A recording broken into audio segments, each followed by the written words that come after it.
We use them every single day, right? But have you ever actually stopped to think about what's going on inside the walls when you're riding in an elevator?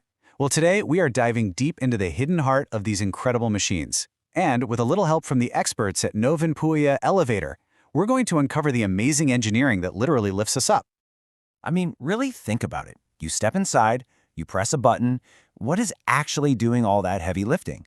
What's the secret sauce that makes sure you have a smooth, safe ride, floor after floor? You guessed it, it's way more fascinating than just a box on a rope.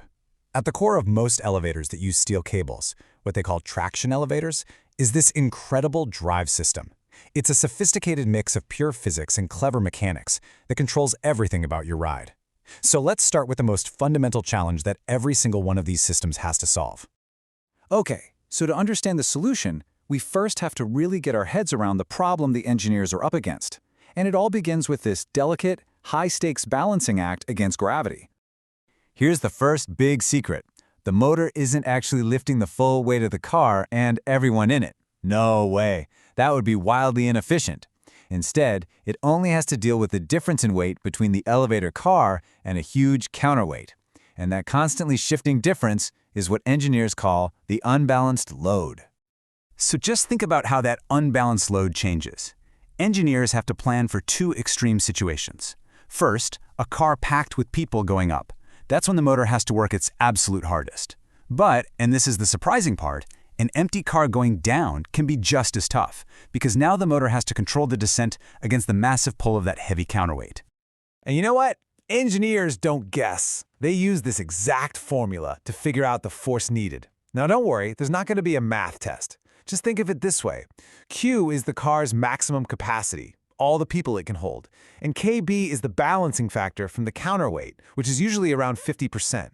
This simple little equation tells them precisely how much net force that motor needs to produce. So, after they run all the numbers using that formula, what do they get? Well, for a pretty standard elevator, all that physics boils down to this: about 7.5 kilowatts. To put that in perspective, that's like trying to run 10 high-end gaming PCs all at once. That's the real-world power needed for a perfectly smooth ride.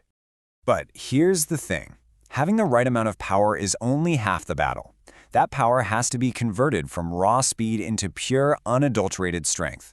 And that, my friends, is the job of the system's unsung hero, the gearbox. You see, electric motors are amazing at spinning really fast, but they don't have much raw turning force, what engineers call torque. The elevator, on the other hand, needs the exact opposite, a slow, incredibly powerful rotation to turn the grooved wheel, or sheave, that grips the cables. The gearbox is the translator. It uses a gear ratio to trade all that high speed for immense torque. It's exactly like shifting to a low gear on your bike to get up a really steep hill. This chart just lays it out perfectly. The motor comes in with high speed but low torque. The gearbox does its magic. And what comes out the other end, at the traction sheave, is low speed but super high torque. It's this elegant conversion of energy. Without it, the motor would just spin and go nowhere. So, why this specific type of gear? The worm gear? Well, for one, they're compact and unbelievably reliable. But their absolute superpower is a feature called self-locking. The way the gears mesh together makes it physically impossible for the weight of the elevator to turn the motor backward. It's a brilliant built-in safety brake that's purely mechanical. All right, we've got the power and we've got the strength. But how do engineers take that raw force and refine it into that smooth, seamless experience we all expect from a modern elevator? Well, that's where advanced control systems and even more precise calculations enter the picture. It all comes back to being precise. Engineers basically work backwards from the problem. First, they calculate that unbalanced force we talked about.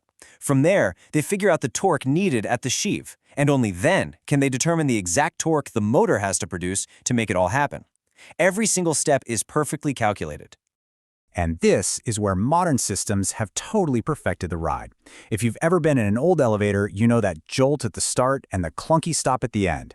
Well, today, variable frequency drives, or VFDs, act like a dimmer switch for the motor. They gently ramp up the power for a silky smooth acceleration and then ease into a perfect stop. It feels better, it saves energy, and it reduces wear and tear on the entire system. So, as you can see, an elevator's drive system isn't just one piece of hardware. It's this intricate dance between physics, mechanics, and electronics. And getting all of those different parts to work together in perfect harmony, that requires some seriously deep expertise. But even with the most brilliant engineering, you just can't cheat physics. No system is ever going to be 100% efficient. In a worm gear system, most of the energy does the useful work of lifting us, but some of it is always lost as heat because of friction. Managing that heat is another critical challenge that experts have to master to make sure the elevator has a long, reliable life. And this really brings us full circle, right back to the mission of the experts at Novin Pooya Elevator.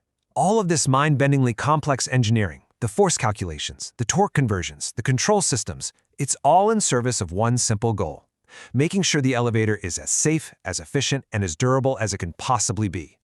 So the next time you step into an elevator and the doors close, just take a second. Remember what's happening just behind the walls. It's not just a box on a rope, it's a symphony of balanced forces and controlled power, all engineered for your safety. It might just change how you feel about your trip to the top.